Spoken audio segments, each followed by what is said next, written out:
Hello students, how are you all? Hope you all are doing well. So today in this video lecture, I'm gonna teach you work, energy and power, class 11th 5. So सबसे पहले let's begin with work. So if we talk about work, work क्या है? ये work का मतलब है transfer of energy, energy का transfer होना. Transfer of energy is known as work. Okay, so talking about work done, what is work done? It is the dot product of force and displacement. Dot product of force and displacement. ठीक है, ये देखिए force और displacement का dot product जो है उसे हम वर्क डन बोलते हैं. फोर्स वेक्टर और ये भी वेक्टर है. तो हमने पहले ही वेक्टर चैप्टर में हमने पढ़ा है a dot b vector is equal to a b cos theta. ठीक है, तो हम इसे भी work is equal to F x cos theta ऐसे डिनोट करते हैं. ठीक है, अब कुछ बेसिक बातें जानते हैं वर्क के बारे में. That is work is scalar. ठीक है, ये स्केलर है और इसका जो एसआई यूनिट है दैट इज़ जूल और इसका जो सीजीएस यूनिट है that is erg. Okay, now 1 joule is equal to dash erg. आप लोग कमेंट सेक्शन में बताइए, ये मैंने पहले भी डिस्कस किया है, 1 जूल कितने अर्च के बराबर होता है. ठीक है, now let's talk about types of work. Types of work, work के क्या क्या टाइप्स है. वर्क हमने पहले ही पढ़ा कि एनर्जी का ट्रांसफ़र होना, उसे हम वर्क बोलते हैं. और इसके क्या क्या टाइप्स है वो देखते हैं. तो there are 3 types of work. Okay, positive work, negative work and zero work. Okay, तो ये 3 टाइप्स है वर्क के, लेकिन on the basis of theta. मतलब एफ एंड डिस्प्लेसमेंट, फोर्स और डिस्प्लेसमेंट जो है उनके बीच का जो थीटा जो एंगल बनता है उसके बेसिस पे जो है work is of 3 types. Okay, now there are another types of work. So types of work जैसे work done by constant force और work done by variable force. ठीक है, तो ये किस बेसिस पे है? ये फोर्स के बेसिस पे है कि क्या फोर्स कांस्टेंट है या फिर वो वेरिएबल है. तो देखिए अभी तक हमने क्या पढ़ा. अभी तक हमने पढ़ा कि वर्क जो है ये ट्रांसफ़र ऑफ एनर्जी है और वर्क डन जो है ये डॉट प्रोडक्ट है फोर्स और डिस्प्लेसमेंट का. वर्क जो है उसे हम एफ डॉट एक्स यानी डिस्प्लेसमेंट. तो ऐसे हमने इस चैप्टर में पढ़ा कि ए डॉट बी का जो प्रोडक्ट होता है वो ए बी कॉस थीटा होता है. तो उस बेसिस पे हमने एफ एक्स कॉस थीटा लिखा वर्क डन. वर्क डन किसके बराबर है? F x cos theta. उसके बाद हमने बोला कि वर्क जो है वो स्केलर क्वांटिटी है और इसमें जो है एसआई यूनिट जो है वो जूल है और इसका जो सीजीएस यूनिट है वो क्या है? वो अर्च है. उसके बाद है 1 joule is equal to dash erg. 1 joule कितने अर्च के बराबर है? तो इसका आंसर जो है दैट इज 10⁻⁷, 10⁻⁷ अर्च. ठीक है, उसके बाद टाइप्स ऑफ वर्क. वर्क के कितने टाइप्स है, किस बेसिस पे कि फोर्स और डिस्प्लेसमेंट में कितना एंगल बन रहा है. On the basis of theta, theta माने angle, on the basis of theta between force and displacement. इसके बाद टाइप्स ऑफ वर्क कितने मतलब इसकी क्या क्या टाइप्स है, पॉजिटिव वर्क, नेगेटिव वर्क और ज़ीरो वर्क। उसके बाद टाइप्स ऑफ वर्क, लेकिन किस बेसिस पे, on the basis of force, whether ये फोर्स कांस्टेंट है या फिर ये वेरिएबल है। तो उस बेसिस पे भी ये वर्क डन जो है दो तरह का होता है, right. Now let's talk about positive work, okay. So first we will talk about positive work, okay। तो positive work क्या है? The positive work is said to be done when force and displacement are in same direction। So positive work क्या है? Positive work हम तब बोलते हैं जब फोर्स और डिस्प्लेसमेंट दोनों सेम डायरेक्शन में जाए। फॉर एग्जांपल, आपको एग्जांपल बताती हूँ। मान लेते हैं, देखिए ये पाथ है कोई भी, ठीक है। अब ये कोई मास है, ठीक है, और ये कोई इंसान है, ठीक है। तो अब ये इसको यहाँ से फोर्स लगा रहा है। अगर ये फोर्स लगा रहा है 10 न्यूटन का, ठीक है। अब ये इसको फोर्स धक्का दे रहा है, तो ये डिस्प्लेस कहाँ हो रहा है, मतलब इसकी डिस्प्लेसमेंट कहाँ हो रही है, यहाँ आगे, ठीक है। तो इस मान लेते हैं इसकी डिस्प्लेसमेंट जो है वो 5 मीटर है, ठीक है, 5 मीटर हुई। तो इस एग्जाम्पल से हमें क्या पता लगता है? इस एग्जाम्पल से हमें यही पता लगता है कि फोर्स और डिस्प्लेसमेंट सेम डायरेक्शन में जा रहे हैं, तो इसे हम पॉजिटिव वर्क बोलेंगे। चलिए मान लेते हैं इसका वर्क डन निकालते हैं। W वर्क डन डॉट, ये हमने लिखा, ये हमें पता ही है। अब ये work done is equal to Fx cos theta, ये तो हमने किया। अब फोर्स कितना है? फोर्स कितना है? फोर्स है 10 न्यूटन, लिखा हमने 10 इंटू डिस्प्लेसमेंट कितना हुआ है 5, और कॉस, मुझे बताइए ये फोर्स भी इधर से लग रहा है, डिस्प्लेसमेंट भी इधर से हो रही है, तो इनके बीच का एंगल कितना बनेगा? ऑब्वियसली 0 डिग्री है कि नहीं। उसके बाद कॉस थीटा, तो थीटा हमारा क्या है? वो 0 है, तो लिखा हमने 0 डिग्री। अब कॉस 0 डिग्री किसके बराबर होता है? दैट इज इक्वल टू 1, हमने पहले ही पढ़ा है। तो 10 into 5 into 1 is equal to 10 5 are 50, that is 50 joule. तो वर्क डन की जो ये यूनिट होती है वो जूल होती है, निकला, ठीक है। इसके बाद ये हुआ पॉजिटिव वर्क। अब हम बात करते हैं नेगेटिव वर्क की। नेगेटिव वर्क, चलिए देखते हैं नेगेटिव वर्क।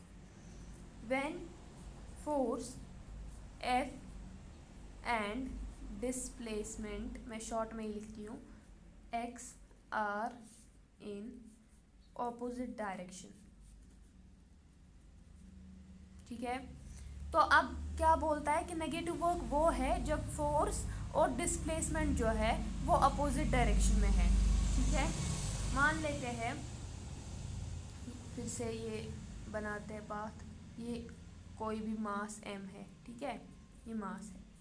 अब मान लेते हैं ये कोई भी है, ये इसको फोर्स लगा रहा है 10 न्यूटन का यहाँ से यहाँ की तरफ, ठीक है, ये फोर्स लगा रहा है यहाँ की तरफ। मान लेते हैं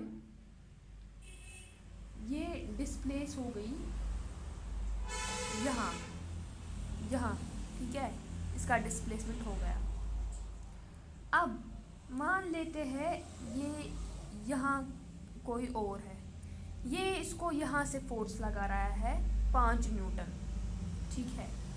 तो अब इस एग्जाम्पल से क्या प्रूव हुआ कि फोर्स जो है वो यहाँ की तरफ लग रहा है, लेकिन डिस्प्लेसमेंट जो है वो यहाँ की तरफ हो रही है, वो ये अपोजिट है। यानी फोर्स अगर यहाँ की तरफ लग रहा है, डिस्प्लेसमेंट यहाँ की तरफ हो रही है, राइट। तो अगर हमें इसका वर्क डन निकालना होगा F डॉट एक्स, है ना। F कितना है, वो है, मान लेते हैं ये FA है और ये FB है, तो FB का हमें निकालना है ना। FB कितना है, 5 न्यूटन x cos थीटा, ठीक है। 5 इंटू डिस्प्लेसमेंट कितनी हुई, 5 मीटर, तो 5 मीटर लिखते हैं। और cos थीटा आप खुद ही देखो, ये यहाँ से और यहाँ से,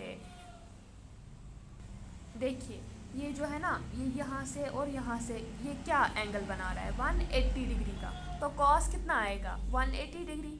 तो 5 इंटू 5 cos 180 डिग्री। और तो 5 इंटू 5 cos 180 आपको पता है कि cos 180 डिग्री किसके बराबर होता है, -1 के बराबर। तो 5 into 5 into -1, 5 into 5 is 25 into -1 that is -25 joule. तो ये नेगेटिव मार्क हमें दिखाता है कि ये नेगेटिव वर्क डन है, राइट। समझ में आया। After that moving to next, that is zero work. Zero work होता क्या है, ठीक है। तो when force and displacement are perpendicular to each other, when force and displacement are perpendicular to each other। देखिए फॉर एग्जाम्पल, ये कोई मास है m, ठीक है। अब इसको फोर्स लग रहा है 10 न्यूटन का यहाँ की तरफ, और फोर्स B जो है वो लग रहा है 5 न्यूटन यहाँ की तरफ। लेकिन और फोर्स C जो है वो ऊपर की तरफ लग रहा है, यहाँ से लग रहा है, कितना, 15 न्यूटन। तो अब ये है ना परपेंडिकुलर, देखो ये ऐसे और ऐसे बना 90 डिग्री, है ना। तो ये परपेंडिकुलर है। जब फोर्स और डिस्प्लेसमेंट जो है वो परपेंडिकुलर हो तो हम उसे बोलते हैं, तब हम उसे क्या बोलते हैं, ज़ीरो वर्क। जैसे फॉर एग्जांपल देखो यहाँ क्या हो रहा है, यहाँ 15 न्यूटन ऐसे लग रहा है नीचे की तरफ, और डिस्प्लेसमेंट हो रहा है यहाँ की तरफ, यानी ये आगे जा रहा है यहाँ की तरफ, कितना, 5 मीटर। तो यहाँ पे ये है ना परपेंडिकुलर, आया समझ। तो ये क्या है, ज़ीरो वर्क। अब अगर हमें इसका वर्क डन निकालना होगा तो W is equal to F dot X. F कितना है हमारा, FC हमें देखना है, FC x cos theta. FC कितना है 15 और x कितना है 5, और cos क्या आएगा, cos 90, क्योंकि ये 90 डिग्री बना रहा है ना इधर, तो cos 90 डिग्री। cos 90 डिग्री आपको पता है वो किसके बराबर होता है, 0 के बराबर। तो 15 into 5 into 0 that is 15 into 0 that is 0 joule, इसलिए इसे ज़ीरो वर्क बोलते हैं, ठीक है। नाउ अब हमने अभी तक कितने टाइप्स ऑफ वर्क पढ़े, पॉजिटिव, नेगेटिव और zero. Now let's move towards next, work done by constant force और work done by variable force. देखिए अब हम पढ़ते हैं work done by constant force, ठीक है। तो the work in which force is constant is known as work done by constant force। F is equal to 10 N। देखिए तो एक ऐसा वर्क जिसमें फोर्स जो है वो कांस्टेंट है, यानी फोर्स चेंज नहीं हो रहा है। मान लेते हैं ये मास m है और ये कोई इंसान है, ठीक है। अब ये फोर्स जो है 10 न्यूटन का लगा रहा है इस पर। अब ये इधर पहुंचा, फिर इधर पहुंचेगा, फिर ये इधर पहुंचेगा, ठीक है। ये मास ऐसे ऐसे पहुंचेगा इधर। अब इधर पहुंच के ये इसको 10 न्यूटन का फोर्स दे रहा है, इधर पहुंच के 10 न्यूटन, इधर पहुंच के 10 न्यूटन। तो मतलब फोर्स क्या है? फोर्स है ना कांस्टेंट, फोर्स चेंज नहीं हो रहा है। So that is known as work done by constant force. तो अगर हम इसके ग्राफ की बात करते हैं, ग्राफ बनाते हैं, ये ऐसे, यहाँ से 0 2 4 6 8 10, ठीक है। ये 25 75 और ये 100। देखिए ये यहाँ से डिस्प्लेसमेंट मैंने मेजर की है और यहाँ से ये मैंने फोर्स रखा है, ठीक है।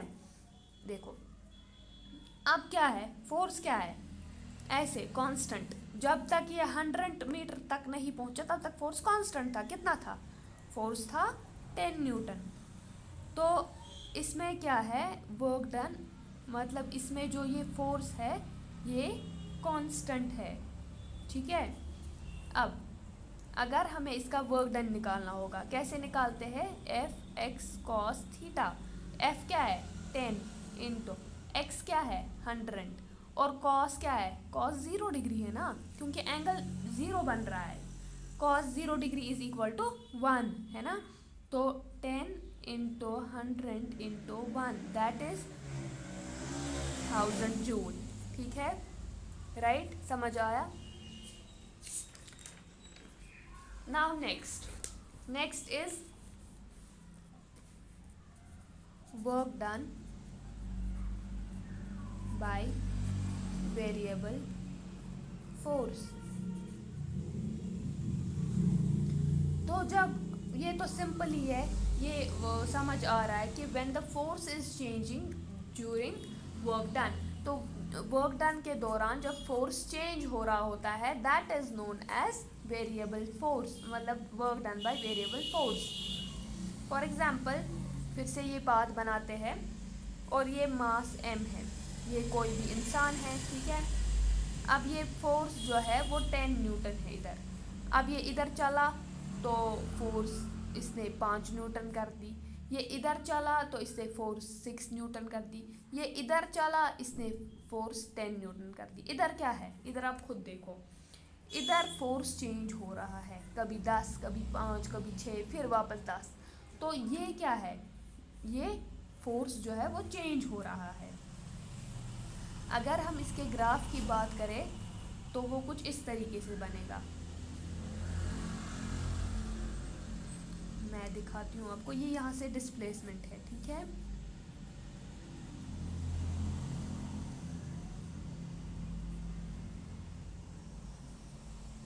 ये मैं रफली बना रही हूँ आपको समझाने के लिए।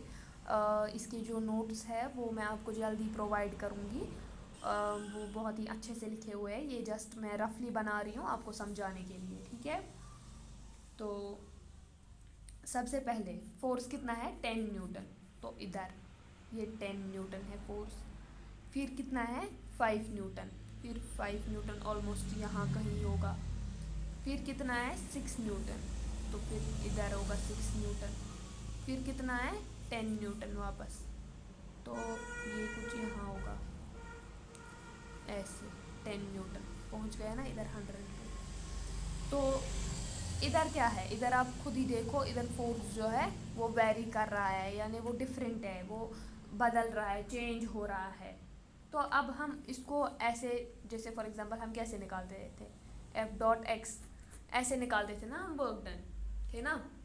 लेकिन इधर क्या है? इधर पहले 10 है, फिर 5 है, फिर 6 है, फिर 10 है, मतलब ये फोर्स जो है ये वेरी कर रहा है। तो हम इस फॉर्मूला से इधर वर्क डन नहीं निकाल सकते हैं। हमें क्या करना है? हम इसका जो है इस तरीके से निकाल सकते हैं, यानी हम डिस्टेंस जो है ये छोटी छोटी डिस्टेंस, स्मॉल डिस्टेंस निकाल सकते हैं। For example D W is equal to F dot D X, इस तरह, यानी इसको इंटीग्रेट करना है। वो वीडियो मैंने ऑलरेडी अपलोड की है, आप वो देखिएगा तभी जाके आपको समझ आएगा।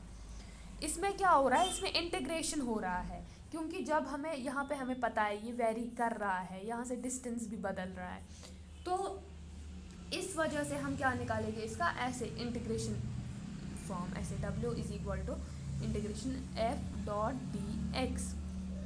ये आप नोट करके लिखो, when force is variable we calculate the work from integrated formula of F dot dx। देखिए, जब फोर्स वेरिएबल होता है ना, तो हम वर्क कैसे निकालते हैं, इंटीग्रेटेड फार्मूला से, वो है F डॉट डी एक्स। ऐसे कुछ इस तरीके से हम फार्मूला बनाते हैं और ऐसे हम निकालते हैं वर्क डन। ठीक है, समझ आई बात। अब हम मूव करते हैं नेक्स्ट टॉपिक की तरफ, दैट इज एनर्जी। अभी तक आप लोग को इतना क्लियर हो गया, इतना हमने पढ़ा तो वो क्लियर हो गया सारा। Let me know in the comment section. Energy, energy क्या होता है, the capacity to do work, मतलब क्या कितनी कैपेसिटी है कि हम काम कर सकें। नटशल में एनर्जी जो है वही वर्क है, इसका भी सेम है। वर्क का यूनिट जूल है, एनर्जी का यूनिट भी जूल है। वर्क स्केलर है, एनर्जी भी स्केलर है। ओके, बात करते हैं टाइप्स ऑफ एनर्जी की।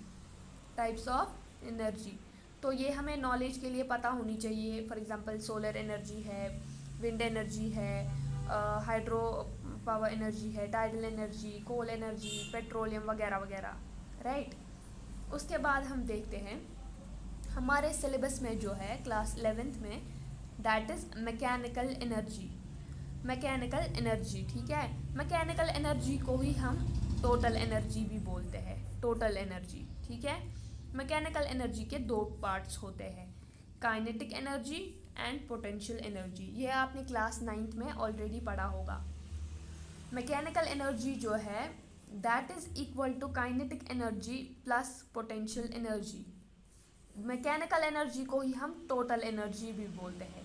तो अगर एग्जाम में पूछा जाए कि total energy is equal to, that is kinetic energy plus potential energy, right. Now kinetic energy, kinetic energy ये क्या होता है। काइनेटिक एनर्जी होता है the energy due to the velocity of the particle, या फिर हम इसका और सिंपल वर्जन देखते हैं कि the energy due to the motion of the particle. ठीक है, और इसका जो फॉर्मूला होता है दैट इज हाफ mv²। यहाँ पे जो m है वो मास होता है और v जो है वो वेलोसिटी होता है। आपको समझ आ रही है मेरी बात। अब हम देखते हैं, अब हम ये जो हाफ mv² है इसकी डेरिवेशन हम करते हैं। कई बार एग्ज़ाम में पूछी जाती है, बहुत इजी है, उतना कोई हार्ड नहीं है। देखिए फॉर एग्ज़ाम्पल मेरे पास ये m है, मास है कोई भी, और इसकी इनिशियल वेलोसिटी जो है वो 0 है। ये मतलब 0 का मतलब ये अभी रेस्ट पे है। अब मैंने इसको फोर्स लगाया तो ये कहाँ इस डिस्प्लेस हो गई, ये आगे की तरफ डिस्प्लेस हो गई। ठीक है, तो कुछ वेलोसिटी होगी इसकी। हमें पता है वर्क डन हम कैसे निकालते हैं, F(x cos थीटा), है ना। तो यहाँ पे हमें पता है F(x cos), तो हमें पता है थीटा क्या है यहाँ पे, क्योंकि यहाँ पे फोर्स भी इधर से लग रहा है और एनर्जी भी इधर से लग रहा है, तो हमारा जो थीटा होगा दैट विल बी 0 डिग्री। तो यहाँ पे 0 डिग्री लिखते हैं। एंड वी नो दिस कि कॉस 0 डिग्री किसके बराबर होता है, 1 के बराबर होता है। अब हमारे पास बचा कितना, work is equal to F X. अब हमें पता है एफ किसके बराबर होता है, यानी फोर्स किसके बराबर होता है, मास इनटू एक्सेलरेशन, है ना। तो अब हम क्या लिखते हैं, work is equal to, force के बदले हम मास इनटू एक्सेलरेशन और ये अपना एक्स, है ना, लिख सकते हैं ना, ऐसा लिख सकते हैं हम। अब हमें पता है ये एक्सेलरेशन जो है इसे हम रिप्लेस करेंगे, यानी न्यूटन जो है उसका third equation of motion, Newton का थर्ड इक्वेशन ऑफ मोशन क्या है, v square is equal to U square plus 2as। v square is equal to u किसके बराबर है, 0 के बराबर, 0 स्क्वायर प्लस 2a, s क्या है हमारा, x है ना, इधर x है ना। उसके बाद लिखते हैं हम v square is equal to, 0 का स्क्वायर करेंगे तो कुछ नहीं आएगा, फिर से 0 आएगा, तो हम लिखेंगे 2ax। अब हम इस x को बाहर निकालेंगे, तो v square divide by 2a is equal to x, ऐसे लिखेंगे, ठीक है। अब हम क्या करते हैं, वर्क इज इक्वल टू, मास हमने लिखा और a के बदले जो है a हम लिखते हैं। अब हम ये x जो है ना इसी को रिप्लेस करेंगे हम, किससे, इससे, v square divide by 2a। तो समझ आ रही है मैंने क्या किया। उसके बाद a जो है इससे कट गया, ये इससे कट गया, ठीक है। अब work is equal to M V square divide by 2। अब हम क्या लिख सकते हैं, अब हम ऐसे भी लिख सकते हैं ना इसको, ये 2 क्या होता है, हाफ होता है, तो ये हाफ लिखा और एम वी स्क्वायर। इस वर्क को, वर्क ही एनर्जी होता है, ये मैंने आपको पहले भी बोला। तो इस वर्क को हम रिप्लेस नहीं कर सकते काइनेटिक एनर्जी से, kinetic energy is equal to half M V square. तो निकल के आया आपका formula, kinetic energy is half M V square. इतनी डेरिवेशन काफ़ी है, सिंपल है ना, इजी है। अगर आप लोग को समझ में फिर भी नहीं आया तो आप लोग एक बारी वीडियो को जो है वो रिवर्स